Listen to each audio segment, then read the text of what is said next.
There are people in your life who don't fight you. They don't argue. They don't confront you. They don't openly oppose you. And that's exactly why they are dangerous. Because hidden dislike doesn't announce itself. It reveals itself in patterns, subtle behaviors, quiet reactions, small inconsistencies that most people ignore. Carl Jung once made something clear. People will do anything, no matter how absurd, to avoid facing their own soul. And sometimes, that avoidance turns into silent resentment toward you. Not because of what you did, but because of what you represent. Your growth, your discipline, your direction, things they struggle to face within themselves. So instead of confronting their own limitations, they project it outward, quietly. And if you're not aware, you'll mistake proximity for loyalty. And that mistake costs you more than you think, because the people closest to you have the greatest influence over your energy, your mindset, your decisions. So recognizing the signs is not paranoia, it's awareness. 1. They celebrate you, but without energy. This is the first sign, and it's the most subtle, because on the surface, it looks like support. You achieve something, you share good news, you make progress, and they respond. That's nice. Good for you. Yeah, I expected that. The words are correct, but the energy is missing. There is no excitement, no genuine enthusiasm, no emotional investment. And that absence tells you everything. Because real support is not just verbal, it is emotional. You can feel it, the tone, the reaction, the presence. But when someone secretly resents you, they can't fully celebrate you, because your success triggers something inside them. Comparison, insecurity, unresolved self-doubt. And instead of confronting those feelings, they suppress them. But suppression doesn't remove emotion, it distorts it. So what comes out is low-energy acknowledgement, just enough to appear supportive, but not enough to feel genuine. This is what Jung described as projection. They are not reacting to you. They are reacting to what you represent. Now here's the deeper truth. People who truly support you expand with your growth. They feel inspired, motivated, encouraged. But people who secretly resent you contract. They become quieter, less expressive, less present in your success. And over time, you start to feel it. Not clearly at first, but subtly. Something feels off. And most people ignore that feeling. They tell themselves, maybe I'm overthinking. Maybe that's just how they are. But intuition notices patterns before logic explains them. And this is where your awareness matters. Because if someone cannot celebrate you genuinely, they are not aligned with your growth. And alignment is everything. Now, this doesn't mean you react emotionally. It doesn't mean confrontation. Stoic wisdom teaches something different. Observe without reacting. Because once you see clearly, you don't need to argue. You simply adjust your distance, your energy, your access. Now here's the key question. Are they happy for you? Or just present when you succeed? Because those are not the same. And that difference will reveal more than words ever can.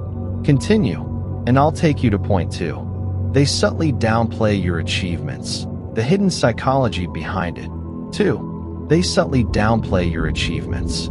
It rarely sounds like an attack. That's what makes it dangerous, because it comes wrapped in normal conversation. You share progress. You reach a milestone. You step into something you once struggled with, and instead of recognizing the weight of it, they reduce it. Anyone could do that. It's not that serious. You just got lucky. Small statements, but heavy implications. Because what they are doing is not correcting you. They are shrinking your moment. Carl Jung explained this behavior through what he called the shadow. People struggle to accept what they have not yet become. So when they see you achieve something they haven't, it creates internal tension, not necessarily hate in the loud sense, but discomfort. And instead of confronting that discomfort, they minimize the source of it, which is you. Now here's the key detail most people miss. They don't dismiss everything, only the things that elevate you. Pay attention. They might praise neutral things about you, your style, your humor, your presence. But the moment you grow, the moment you improve, the moment you level up, that's where the tone changes. Because growth creates contrast, and contrast exposes insecurity. Now, this doesn't always come from malicious intent. Sometimes it's unconscious.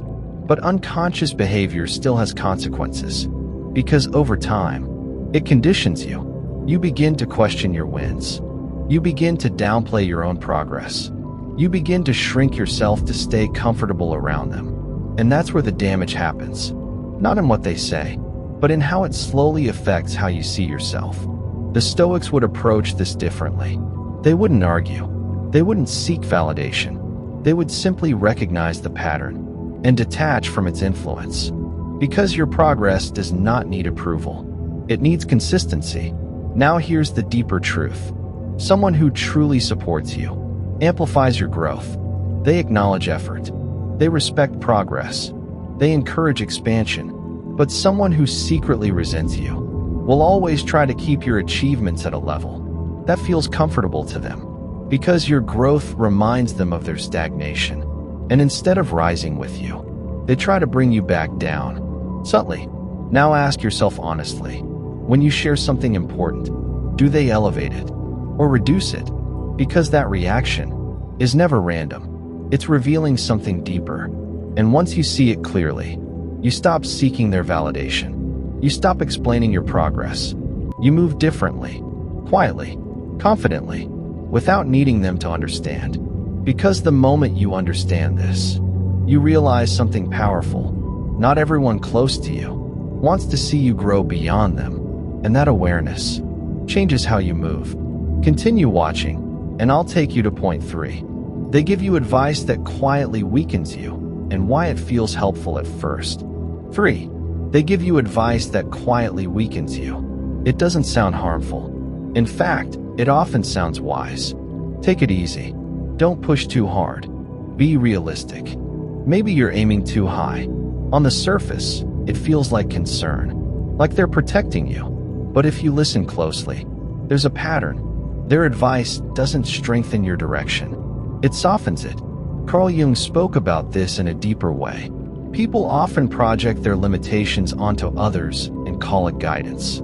Because what they haven't overcome, they unconsciously try to normalize.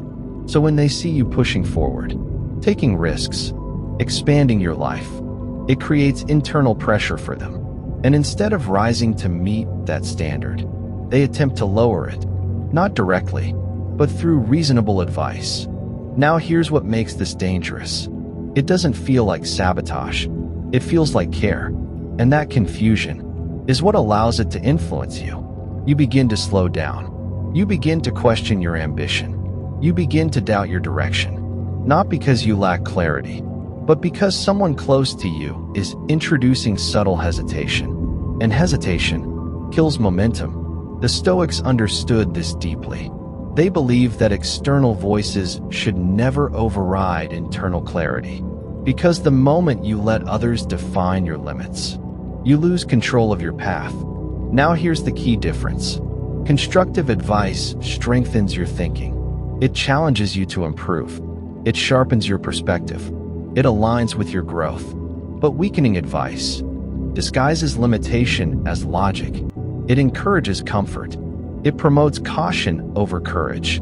It keeps you within a safe, predictable space. And safety is where most potential dies. Now look at the pattern clearly. When you speak about growth, they introduce doubt. When you speak about ambition, they introduce fear. When you speak about progress, they introduce caution, not in a loud way, but consistently. And consistency reveals intent. Now this doesn't mean you reject all advice. It means you become selective. You listen, but you evaluate. You observe not just the words, but the direction those words push you toward. Because the right advice moves you forward. The wrong advice keeps you where you are. Now here's the deeper truth. Someone who truly supports you wants to see you expand beyond limits. But someone who secretly resents you will unconsciously try to keep you within theirs. And once you see that, you stop absorbing everything. You filter.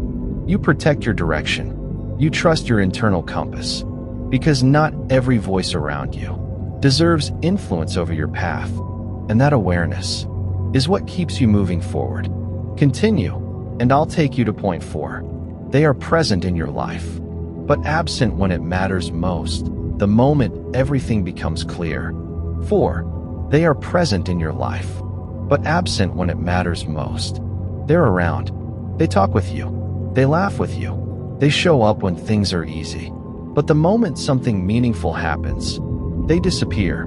Not completely, just enough to be noticed. When you need real support, when you face pressure, when you step into something important, their presence fades.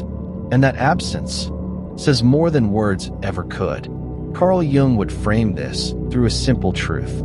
People reveal their true relationship to you under pressure, not comfort. Because comfort requires nothing. Anyone can be around you when it's light, when it's entertaining, when there's no emotional demand. But when something matters, when your growth becomes real, when your challenges require presence, that's where alignment is tested. Now here's the subtle pattern. They don't fully disappear. They just become distant, less available, less responsive, less engaged. And they always have a reason. I've been busy. I had things going on. I didn't know it was that serious. And on the surface, those reasons sound valid. But patterns are louder than excuses. Because when someone values you, they don't need perfect conditions to show up. They make time. They create space. They find a way to be present, even in small ways. But when someone secretly resents you, your important moments create discomfort. Because your growth demands attention, and attention exposes comparison. So instead of fully showing up, they pull back, quietly. Now here's where it becomes important. This is not about expecting constant support. It's about recognizing consistency, because real connection is not proven in casual moments. It is revealed in critical ones, the moments where presence matters. Now ask yourself honestly, when things truly matter in your life, who is there? Not occasionally, not when it's convenient, but consistently, because that answer will show you who is aligned with you and who is simply around you. The Stoics would not react emotionally to this. They wouldn't confront.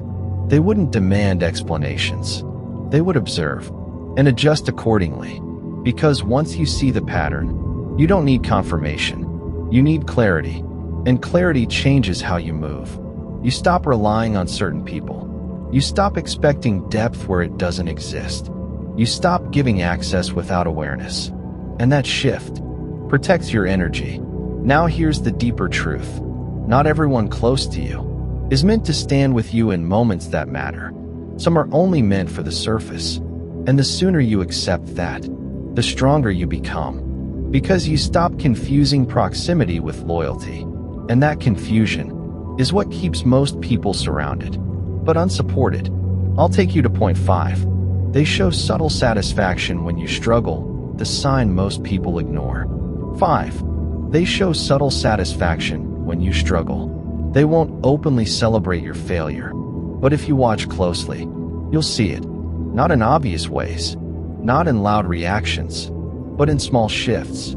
A slight change in tone, a calmness that feels out of place, a quiet ease when things aren't going well for you. And that contrast is what reveals the truth. Because when someone genuinely cares about you, your struggle affects them. They feel concern. They offer support. They show presence. But when someone secretly resents you, your struggle brings them relief. Not because they want you to suffer, but because your difficulty removes the pressure they feel around you. Carl Jung explained this through the shadow. What people cannot resolve within themselves, they seek balance for externally. So when you succeed, they feel exposed. But when you struggle, that tension disappears. Now they feel equal again. And that feeling creates a subtle sense of comfort. Now here's the dangerous part. They will still say the right things. I'm sorry that happened. You'll get through it. It's just a phase. But the energy doesn't match the words. There's no urgency, no real emotional investment, no genuine concern. just calm observation. And that calmness is not always strength. Sometimes it's detachment disguised as composure. Now understand this clearly. This doesn't mean you expect people to suffer with you, but there is a difference between stability and quiet satisfaction, and your intuition can feel it. That moment when something doesn't align, when the reaction feels slightly off, when the support feels empty. Most people ignore that feeling. They dismiss it. They rationalize it. They move past it. But patterns don't lie. If someone consistently shows more energy in your struggle than in your success, there is something deeper happening. Now here's the Stoic approach. You don't react. You don't accuse. You don't create conflict. You observe, because awareness gives you control. Once you see clearly, you stop sharing everything. You stop exposing your vulnerable moments to the wrong people. You become selective with your energy, and that selectiveness protects your growth, because not everyone deserves access to your struggles. Some people will use them to feel better about themselves. Now ask yourself honestly, when you're at your lowest, do they lift you or simply watch you? Because that answer will reveal more than anything they say. And once you see it, you move differently, quietly, with awareness, with control. I'll take you to point 6. They compete with you instead of supporting you. The hidden rivalry most people ignore. 6. They compete with you instead of supporting you. It doesn't look like competition at first, because it's not declared. It's subtle. You share progress. They respond with their own achievements. You talk about growth. They shift the focus back to themselves. You succeed. They suddenly need to prove something. Not openly, but consistently. And over time, it stops feeling like connection and starts feeling like comparison. Carl Jung described this as unconscious rivalry. When people cannot integrate their own potential, they compete with those who express it. Because your growth becomes a mirror. It reflects what they could be doing, but are not. And instead of confronting that gap, they try to close it externally, by matching you, outdoing you, redirecting attention. Now here's what makes this dangerous. It's not always aggressive. Sometimes it's disguised as motivation. They say things like, I need to step up too. I can't let you outdo me. Now I have to catch up. And on the surface, it sounds positive, but the energy behind it is not support. It's tension, because real support celebrates your growth without needing to compete with it. But hidden resentment turns your progress into a trigger. Now here's the key pattern. They rarely acknowledge your moment fully. They shift it. They dilute it. They bring it back to themselves. And slowly, your conversations become unbalanced. Less about connection, more about comparison. And comparison destroys alignment. Because instead of moving together, you're now being measured. Now understand this clearly. Healthy competition exists, but it is transparent. It is mutual. It is encouraging. It pushes both people forward. Unhealthy competition is silent. It creates pressure. It creates tension. It creates distance. And most importantly, it removes genuine support. Now ask yourself, when you grow, do they expand with you or try to match you? Because those are not the same. One is alignment. The other is rivalry. And rivalry cannot exist without underlying discomfort. The Stoics would not engage in this dynamic. They would recognize it and detach from it, because your path is not a competition. It is a direction. And once you understand that, you stop reacting. You stop comparing. You stop feeding the energy. You move forward without needing to prove anything. Now here's the deeper truth. Someone who is aligned with you wants you to win, not to measure themselves against you, but to grow alongside you. And once you experience that kind of connection, you will never confuse it with competition again. Continue, and I'll take you to point 7. They gossip about you subtly, and why it always comes back indirectly. 7. They gossip about you, but never directly. You won't hear it from them. You'll feel it from others. A comment repeated slightly differently. A detail about you shared where it shouldn't be. A tone people use around you that didn't come from your own actions. And slowly, you begin to notice something. Information about you is moving without your control. Carl Jung would explain this as projection combined with indirect expression. What people cannot confront directly, they release indirectly. Because speaking to you requires honesty, but speaking about you allows them to hide. Now here's what makes this subtle. They don't spread obvious lies. They share selective truths, half stories, out of context moments, details framed in a way that shifts perception. And that's more powerful than lies, because it sounds believable. Now understand this clearly. Someone who respects you protects your image when you're not present. They don't entertain conversations that lower you. They don't expose your private moments. They don't distort your character. But someone who secretly resents you uses conversation as an outlet, not to destroy you openly, but to release tension quietly, because your presence triggers something in them. And gossip becomes a way to balance that feeling. Now here's the pattern. You notice people reacting to things you didn't share. You hear interpretations of your actions that feel slightly off. You sense that your image has been influenced without your voice. And the source is often someone close, not distant, not obvious, close, because access creates opportunity, and opportunity reveals intention. Now this doesn't mean you confront immediately. The Stoic approach is different. You observe patterns. You don't react to single moments. You watch consistency, because truth reveals itself over time. Now here's the deeper truth. When someone talks about you behind your back, it's rarely about you. It's about how they feel around you. Your growth, your presence, your direction, things they haven't resolved internally. And instead of addressing it directly, they redirect it outward, through conversation. Now ask yourself, when you're not in the room, are they protecting your name or reshaping it? Because that answer defines their position in your life. And once you see it clearly, you don't need conflict. You need distance. Because not everyone deserves access to your private life. And protecting that is part of self-mastery. I'll take you to point 8. They imitate you, but never acknowledge you, the hidden psychology behind it. 8. They imitate you, but never acknowledge you. At first, it feels like coincidence. They start doing things you do, adopting your habits, using your language, moving in ways that look familiar, but something is missing. Recognition. They never say where it came from. They never credit your influence. They never acknowledge the source.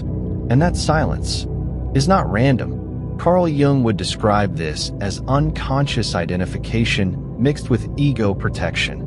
People borrow what they admire, but hide it when admiration feels threatening. Because to acknowledge your influence, they would have to accept your position, your growth, your impact, your presence.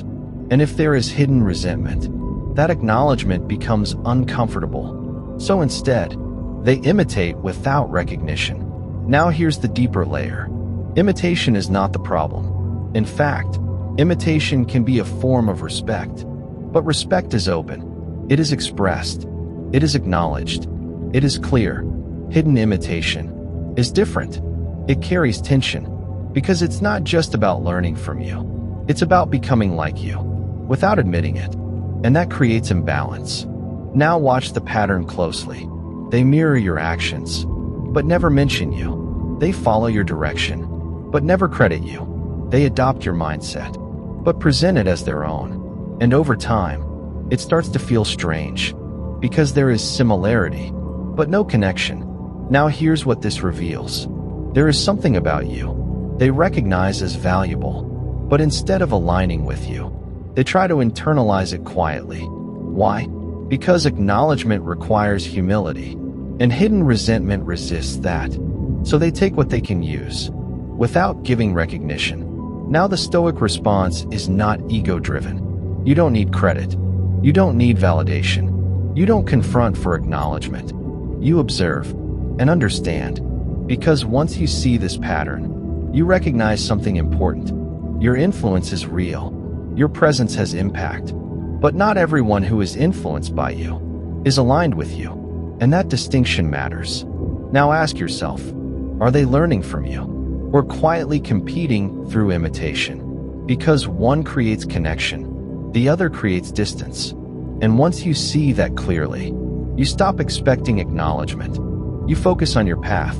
You continue building without needing recognition, because real power does not depend on being credited. It is seen, whether it is acknowledged or not.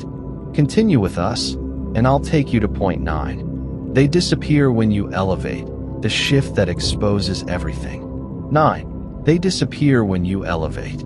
They were around when things were normal, when you were at the same level, when nothing stood out, when there was no pressure to compare. But the moment you begin to rise, they fade. Not dramatically, not with conflict, just less communication, less presence, less connection. And that shift is not random. Carl Jung would explain this through the tension of comparison. When your growth forces others to confront their own stagnation, distance becomes their escape. Because your elevation creates contrast, it highlights differences in discipline, in direction, in mindset, and not everyone is ready to face that. So instead of growing with you, they withdraw from you. Now here's what makes this subtle. They won't say it directly. They won't admit discomfort. They'll use neutral reasons. I've been busy. I've just been focused on my own things. I haven't had time. And again, those reasons sound normal, but patterns reveal truth. Because when someone values connection, growth doesn't separate you. It strengthens the bond. They become more engaged, more supportive, more present. But when someone secretly resents you, your growth creates pressure, and distance becomes relief. Now here's the deeper truth. Not everyone who starts with you is meant to grow with you. Some people are aligned with your past, not your future. And when you evolve, that alignment breaks. Quietly, without confrontation, without explanation, just absence. Now most people react emotionally to this. They chase, they question, they try to pull the connection back. But the Stoic approach is different. You don't chase distance, you understand it. Because once you see why someone is stepping back, you stop taking it personally, and you stop forcing what is no longer aligned. Now ask yourself, who was present when you were comfortable, but absent when you started growing? Because that answer reveals their true position in your life. And once you see that clearly, you move differently. You stop holding on to old dynamics. You stop expecting the same connection. You stop shrinking to maintain familiarity. You continue forward. Because growth requires separation, not always physical, but energetic. And accepting that is part of self-mastery. Stay with us, and I'll take you to point 10. They rarely ask about your life deeply, the quiet disinterest most people overlook. 10. They rarely ask about your life deeply. Conversations happen, but they stay on the surface. How are you? What's going on? How's everything? And before you can answer meaningfully, the topic shifts. Back to them. Back to something light. Back to anything that avoids depth. It feels like interest, but it lacks intention. Carl Jung would describe this as emotional avoidance. People avoid depth where they feel discomfort, because depth requires presence. It requires listening. It requires genuine curiosity. It requires emotional investment. And when someone secretly resents you, that level of engagement becomes difficult, not because they can't, but because they don't want to go there. Now here's what makes this subtle. They still maintain communication. They still interact. They still stay around. So on the surface, nothing seems wrong. But over time, you start to feel it. The lack of curiosity, the lack of follow-up, the lack of real connection. Because when someone values you, they want to understand you. They ask questions. They listen deeply. They remember details. They invest in knowing your world. But when someone is not aligned with you, they keep things shallow. Because depth creates connection, and connection creates closeness, and closeness requires sincerity. Now watch the pattern. They ask general questions, but avoid specific ones. They listen briefly, but don't explore further. They respond, but don't engage. And slowly, The relationship becomes one-sided. You share more. They reveal less. You open up. They stay guarded. And that imbalance tells you everything. Now here's the Stoic perspective. You don't force depth. You don't demand interest. You observe alignment. Because connection cannot be built where there is no genuine curiosity. Now ask yourself, do they want to know you or just be around you? Because those are completely different things. One creates connection, the other maintains distance. And once you recognize that, you stop oversharing. You stop investing emotionally without return. You become selective with your words, with your energy, with your presence. Because not everyone deserves access to your inner world. And protecting that is not cold, it's clarity. Continue, and I'll take you to point 11. They give backhanded compliments, the disguised form of resentment. 11. They give backhanded compliments. It sounds like praise, but it doesn't feel like it. You're actually smarter than I thought. You did better than expected. You look good for once. On the surface, it looks like a compliment, but underneath, there is something else. A small sting, a hidden comparison, a subtle attempt to place you slightly below where you stand. Carl Jung would interpret this through projection. What people struggle to accept in themselves often appears as disguised judgment toward others. Because direct criticism exposes intention, but disguised compliments allow emotional expression without responsibility. Now here's the truth. A genuine compliment elevates you without condition. It is clean. It is simple. It is free of comparison. But a backhanded compliment always carries weight. It positions you slightly lower, even while pretending to lift you. And most people don't catch it immediately, because the words sound positive, but the energy feels off. Now watch the pattern. They rarely celebrate your success without adding contrast. You did well, considering. That's impressive for your level. You're getting better, slowly. There is always a comparison hidden inside. And that comparison is not random. It reveals internal discomfort. Because your progress forces them to measure themselves. And instead of dealing with that directly, they express it indirectly. Now here's where it becomes important. This is not always conscious. Sometimes people don't even realize they are doing it. But unconscious behavior still shapes relationships. Because repeated patterns create emotional environments.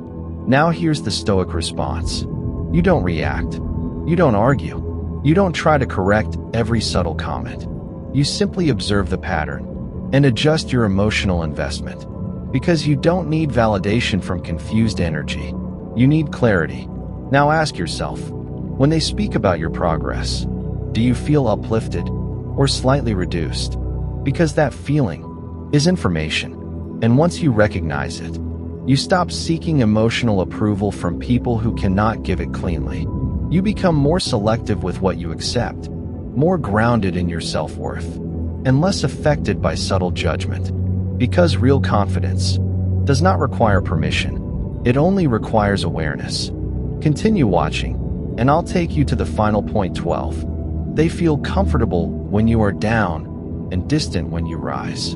12. They feel comfortable when you are down and distant when you rise. There is a strange shift in energy that becomes impossible to ignore once you see it clearly. When you are struggling, when things are uncertain, when your life feels unstable, they are present, not always supportive, but present enough to be noticed. They talk more. They engage more. They feel accessible. But the moment you begin to rise, something changes. They become quieter, less available, less connected, and the contrast is undeniable. Carl Jung would describe this through the shadow dynamic. People are often more comfortable around versions of you that do not challenge their self-image. Because your struggle creates equality, but your growth creates separation. Now here's what most people miss. It is not always hatred in the loud sense. It is discomfort, because your elevation becomes a mirror, and that mirror reflects what I am not doing, what I have not become, what I am avoiding. And instead of facing that reflection, they step back from it. Now watch the pattern carefully. When you are down, they have access to you. When you are rising, you become less reachable. When you are uncertain, they are engaged. When you are focused, they become distant.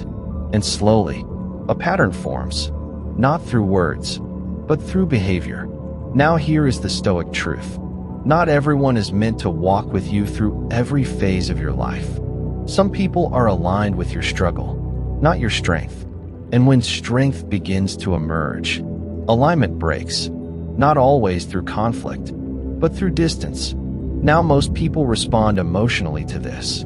They chase, they explain, they try to reconnect what is naturally separating. But wisdom does something different. It observes. It accepts reality without resistance.